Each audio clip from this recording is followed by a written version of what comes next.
بسم اللہ الرحمن الرحیم۔ ناظرین و سامعین، سفر ہدایت میں آپ سب کو خوش آمدید۔ امام حسین رضی اللہ تعالیٰ عنہ کی شہادت کا ذکر ایک تسلسل کے ساتھ چل رہا ہے۔ اس سے پہلے یہ بات عرض کی جا رہی تھی کہ امام حسین رضی اللہ تعالیٰ عنہ کی شہادت سے خود حضور اکرم صلی اللہ علیہ وآلہ وسلم کو دکھ پہنچا اور آپ بے چین اور بے قرار ہوئے۔ اس بارے میں حضرت ام سلمہ رضی اللہ تعالیٰ عنہ کا ایک خواب اور سیدنا ابن عباس رضی اللہ تعالیٰ عنہ کا ایک خواب آپ کی خدمت میں پیش کیا گیا۔ ابن عباس رضی اللہ تعالیٰ عنہ کے خواب میں یہ بات آپ نے سنی کہ حضور صلی اللہ علیہ وآلہ وسلم کے دست مبارک میں خون کی ایک بوتل تھی۔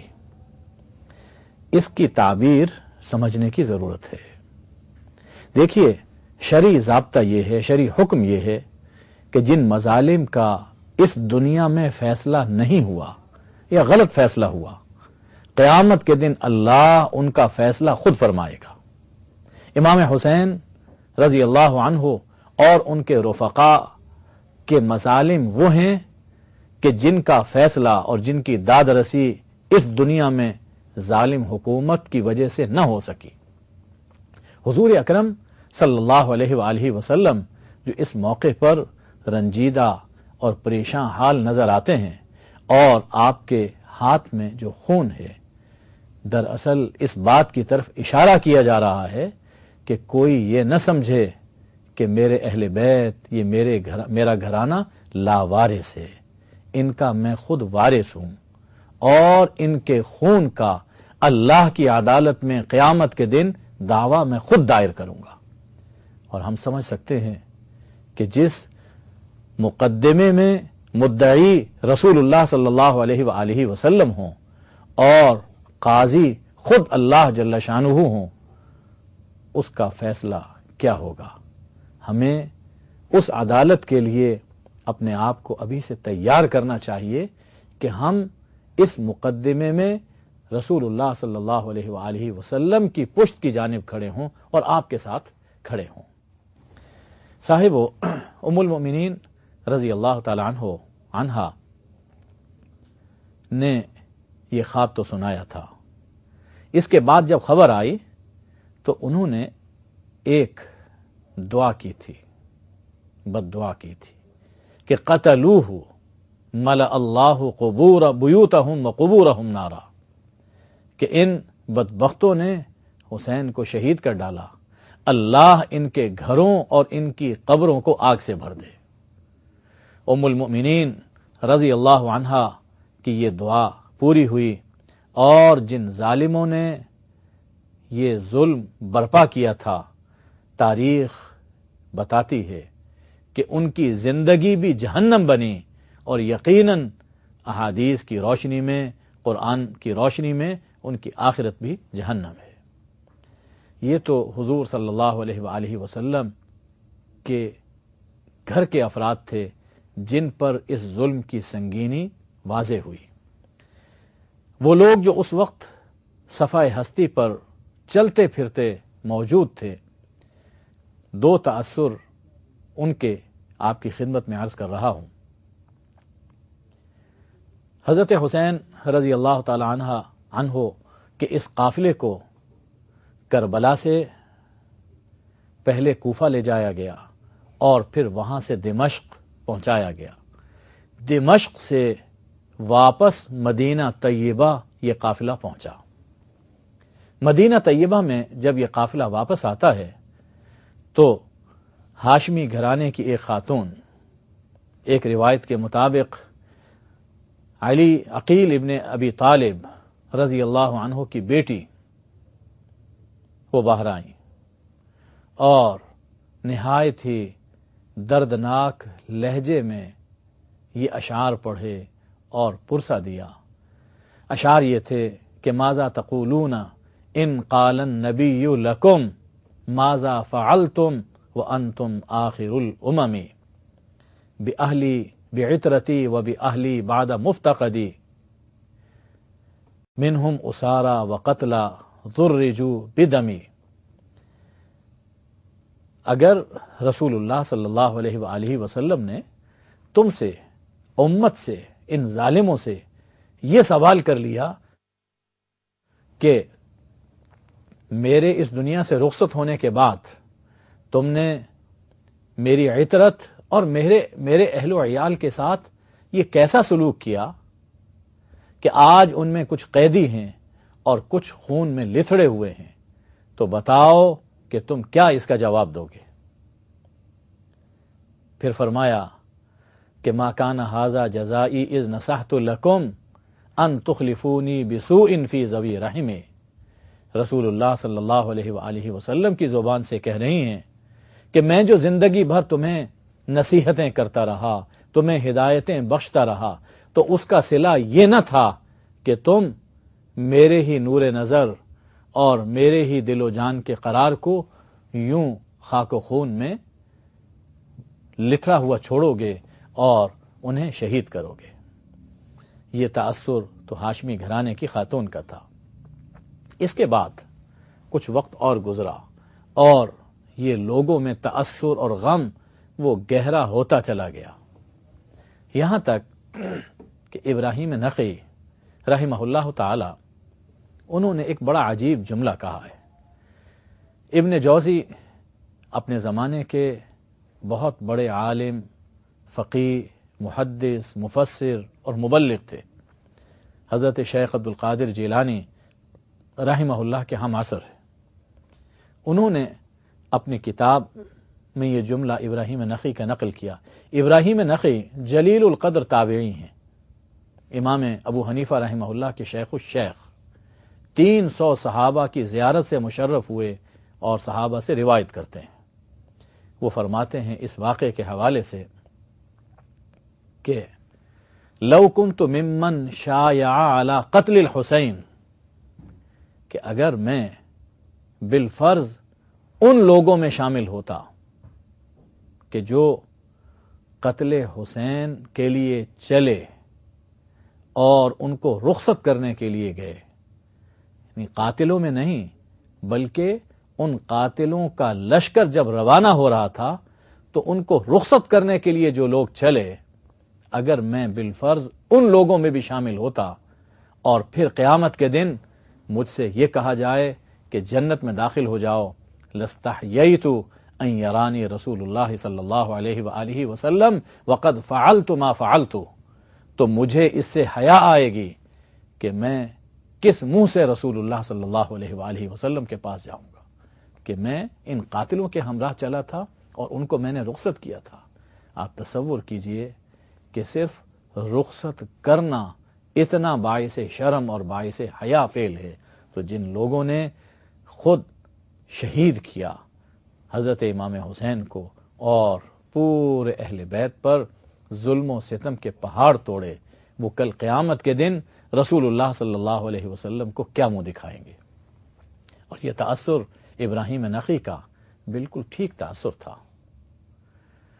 ہم پڑھتے ہیں، سیرت میں پڑھتے ہیں کہ فتح مکہ ہوئی، حضور اکرم صلی اللہ علیہ وآلہ وسلم کے پاس جو بھی آتا گیا، شدید مخالف اور بدترین دشمن حضور علیہ الصلاۃ والسلام اسے معاف کرتے گئے. جس نے ایمان قبول کیا اس کے گزشتہ سب جرائم وہ معاف ہوتے گئے. انہی میں ایک وہ صاحب بھی تھے وحشی ابن حرب، جنہوں نے حضور اکرم صلی اللہ علیہ وآلہ وسلم کے چچا جناب حمزہ سید الشہداء حمزہ بن عبد المطلب رضی اللہ تعالی عنہ کو شہید کیا تھا. ایمان کی وجہ سے ان کا یہ بھیانک جرم تو معاف ہوا، لیکن رسول اللہ صلی اللہ علیہ وسلم نے ان سے اتنی بات فرمائی تھی کہ جب آیا کرو تو میرے سامنے نہ بیٹھا کرو کہ تمہیں دیکھ کر مجھے چچا یاد آتے ہیں. تو جن لوگوں نے اہل بیت کو شہید کیا اور اس ظالمانہ اور سفاکانہ طریقے سے شہید کیا، کل یہ حضور اکرم صلی اللہ علیہ وآلہ وسلم کا سامنا کرنے کی ہمت رکھتے ہیں؟ سفر جاری ہے. ایک مختصر سے وقفے کے بعد پھر آپ کی خدمت میں حاضر ہوں گے. ہمارے ساتھ رہیے.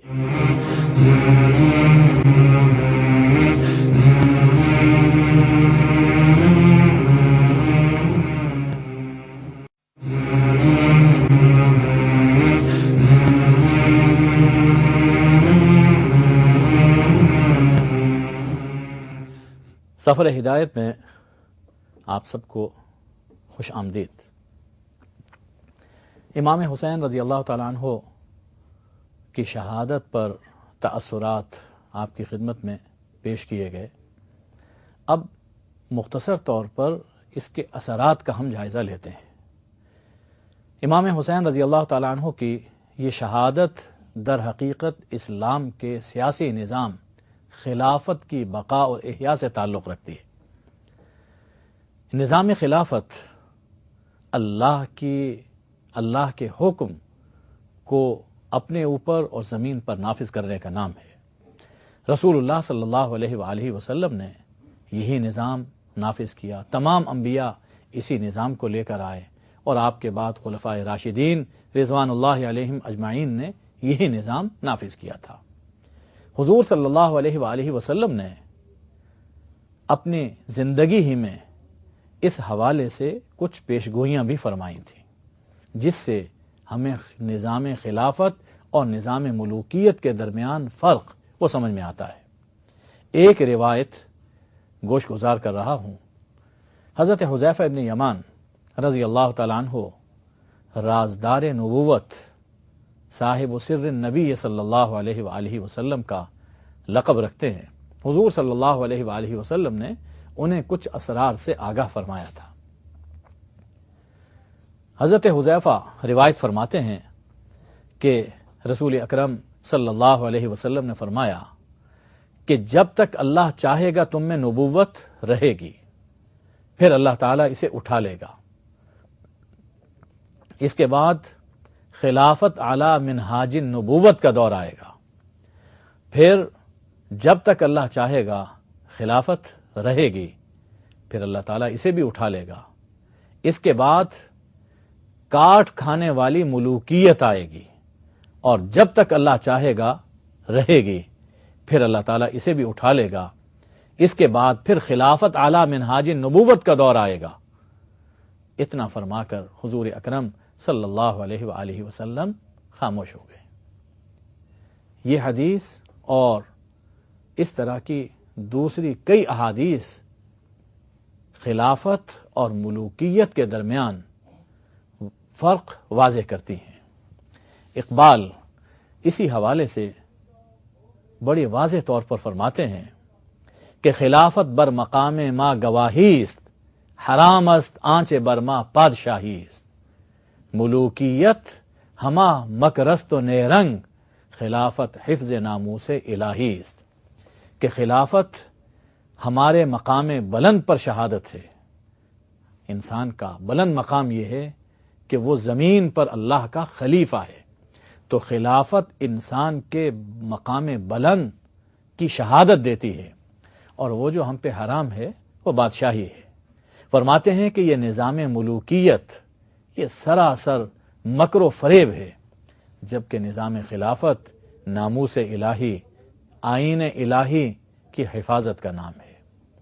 امام حسین رضی اللہ تعالی عنہ کے بارے میں اقبال نے رموز بے خودی میں ایک نظم لکھی، 39 اشعار پر مشتمل.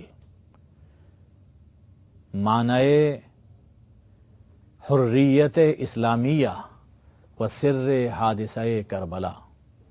اس موضوع پر بے نظیر نظم ہے، اور جس دلکش اور فکر انگیز انداز میں اقبال نے امام حسین کی شہادت کے اثرات کو بیان فرمایا، ان میں سے چند اشعار وہ آپ کی خدمت میں پیش کر رہا ہوں.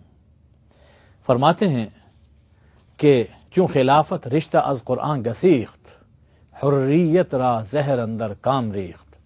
کہ جب خلافت نے قرآن سے رشتہ توڑ لیا اور حریت کے حلق میں زہر انڈیلا، خاص تانسر جلوے خیر الامم، چوں صحاب قبلہ باراں در قدم، تو اس بہترین امت کا وہ نمایاں فرد اٹھا، اور یوں اٹھا جیسے قبلہ سمت سے اٹھنے والا بادل جو اٹھتا ہے اور بارش ساتھ لے کے آتا ہے۔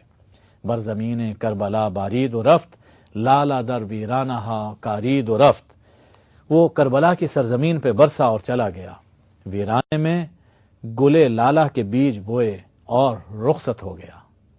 اس کے بعد پھر اثر کیا ہوا؟ فرماتے ہیں تا قیامت قطع استبداد کرد، موج خون او چمن ایجاد کرد۔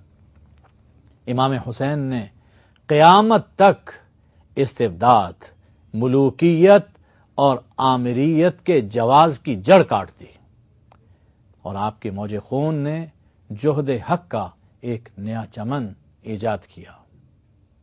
امام حسین کا یہ بہت بڑا کارنامہ ہے کہ انہوں نے اپنے خون سے یہ حد فاصل قائم کر دی کہ خلافت یہاں تک ہے اور اس کے بعد ملوکیت ہے۔ لوگوں کو خلافت اور ملوکیت کے درمیان، حق اور باطل کے نظام کے درمیان شعور وہ امام حسین رضی اللہ تعالی عنہ کی شہادت سے ملتا ہے۔ تا قیامت قطع استبداد کرد، کہ آپ نے قیامت تک ملوکیت اور آمریت کے جواز کی جڑ کاٹ دی۔ اب کوئی کسی سے بیعت طلب نہیں کرتا کہ اہل تخت کے ذہنوں میں ڈر حسین کا ہے۔ فرماتے ہیں کہ امام حسین کوئی اپنی سلطنت قائم کرنے کے لیے نہیں اٹھے تھے۔ اگر ان کا مقصد اپنی سلطنت اور اپنی حکومت ہوتی تو اس ساز و سامان اور ان اتنے مختصر افراد کے ساتھ وہ سفر نہ کرتے۔ پھر فرمایا کہ امام حسین نے اپنی اس قربانی سے ہمیں یہ درس دیا ہے کہ تیغ بہر عزت دین است و بس، مقصد او حفظ آئین است و بس، کہ مومن کی تلوار، مومن کی طاقت وہ دین کی عزت و شوکت کے لیے ہے اور بس۔ مومن کے پاس جو کچھ ہے، جیسی طاقت ہے، اسے دین کی عزت و شوکت کے لیے استعمال ہونا چاہیے، اور مومن کا مقصد وہ آئین اسلامی کی حفاظت ہونا چاہیے۔ اس کے بعد فرمایا، اور یہ بے نظیر شعر ہے، اور مومن کا مقصد زندگی ما سوی اللہ را مسلمان بندہ نیست، پیش فرعون سرش افگندہ نیست۔ امام حسین نے اپنی شہادت سے یہ سبق دیا کہ مسلمان اللہ کے سوا کسی کا بندہ نہیں ہو سکتا، اور کسی فرعون کے سامنے مسلمان کا سر جھک نہیں سکتا۔ ما سوی اللہ را مسلمان بندہ نیست، پیش فرعون سرش افگندہ نیست۔